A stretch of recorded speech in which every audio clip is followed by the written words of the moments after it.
Imagine, for a second, a digital landscape where finding a critical flaw in a system, to protect the public, doesn't earn you a reward. Instead, it gets you a prison sentence. Imagine a world where the state prioritizes shielding its own reputation over actually uncovering the objective truth. Well, welcome to this deep dive explainer. Today we're stepping into a true tech-noir intelligence briefing to unpack a sprawling, real-time cyber conflict. We're going to explore a fascinating underground ecosystem that literally uses raw data as a weapon against institutional cover-ups. So, let's get right into it. It's a pretty chilling question, isn't it? To answer it, we really have to look at the life of Alberto Daniel Hill. He's a highly credentialed cybersecurity expert who, back in 2017, became internationally recognized as the first hacker wrongfully imprisoned in Uruguay. And this happened just after he responsibly disclosed a massive vulnerability in a medical provider's system. But here's the thing. The trauma of that experience forged what he now calls a trauma-forged media ecosystem. He created the CYBERMIDNIGHT CLUB. It operates basically as an independent intelligence agency, a safe haven for digital dissidents to bypass sanitized state narratives and broadcast the forensic truth directly to the public. Section 1. The Great Machine's Tactics. Okay, let's dive into this. To understand the tactics deployed against independent researchers, we first need to unpack the philosophy driving the state's behavior. Because Hill didn't just survive his imprisonment, he actively analyzed the very system that locked him up. He uses this incredibly powerful metaphor created by his late mentor, the writer Alan J. Friedman, called the Great Machine. The Great Machine represents a state security apparatus that's just become entirely automated, rigid, and totally devoid of empathy.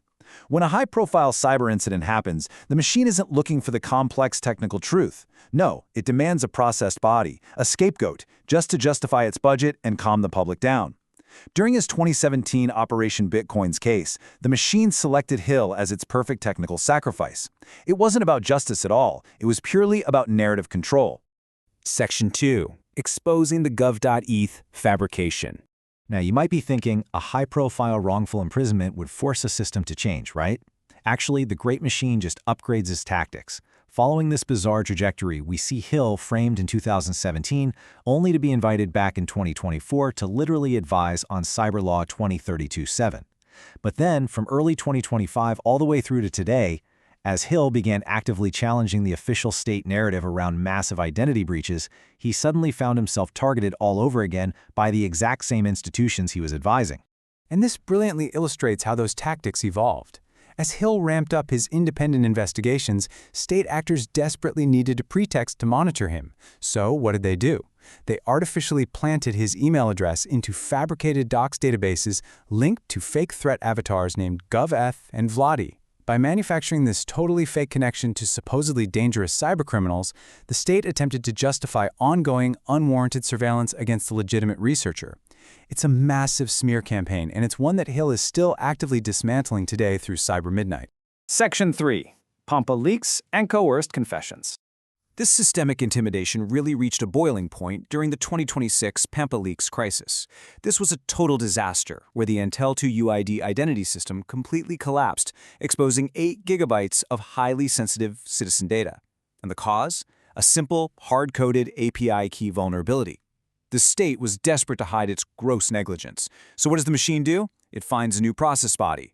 They arrested a 19-year-old kid who merely resold automated search bots, dubbed him Uruguaya 1337, and paraded him through the media as this elite cartel mastermind.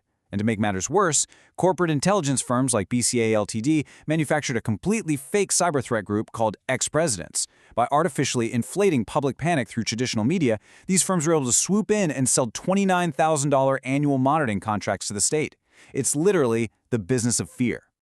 Now, what's really incredible is how Hill managed to expose this entire charade from the inside.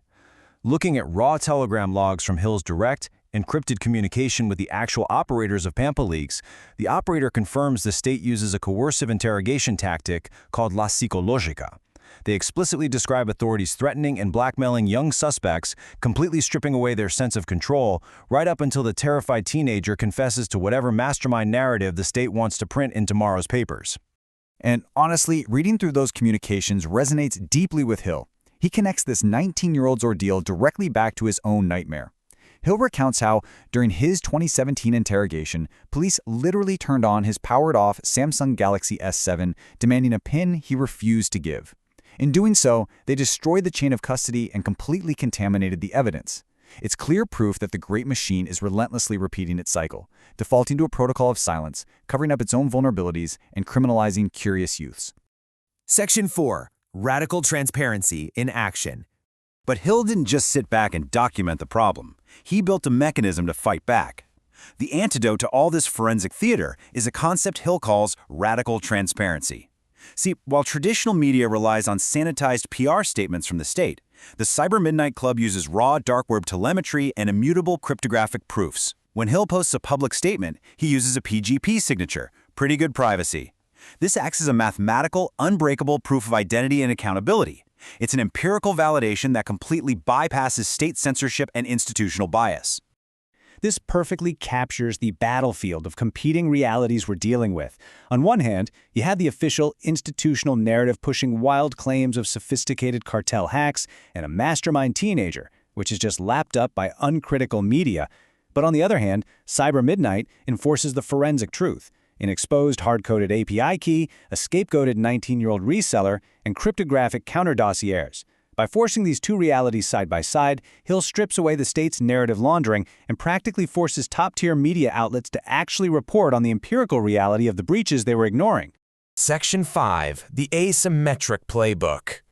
So, the crucial point is, how do ethical researchers actually survive in a world governed by algorithmic jurisprudence? Well, in his 2026 DEF-CON presentation, Hill outlined a definitive, actionable defensive framework. Number 1, zero contact disclosure. Never ever use standard state ticketing systems. Use anonymous intermediaries so you can't be targeted. 2, decentralized firewalls. Archive the technical truth on immutable ledgers before the state can brand you a criminal. 3, the proxy pivot. If a local government hides a breach, find European citizens in that database and trigger GDPR violations to force international compliance. 4, the spoliation ultimatum. If police seize your devices and destroy your two-factor authentication access to funds, sue them civilly for asset destruction rather than trying to argue complex tech in a criminal court. And 5, we absolutely must build psychological and legal certs, rapid response teams ready to defend researchers the very second the machine targets them. This explainer has taken us through the dark reality of the Great Machine, from the absolute trauma of Operation Bitcoins to the narrative laundering of Pampa leaks. Alberto Daniel Hill's journey proves, without a doubt, that the system is not going to protect you. You have to engineer your own defense. So we're going to leave you with this powerful rallying cry. Hacking is not a crime. It's a fundamental demand for safe harbors and objective truth. The question you really have to ask yourself right now is, if the Great Machine turns its unthinking gaze on you, what is your playbook for digital survival? Thanks so much for joining us on this explainer.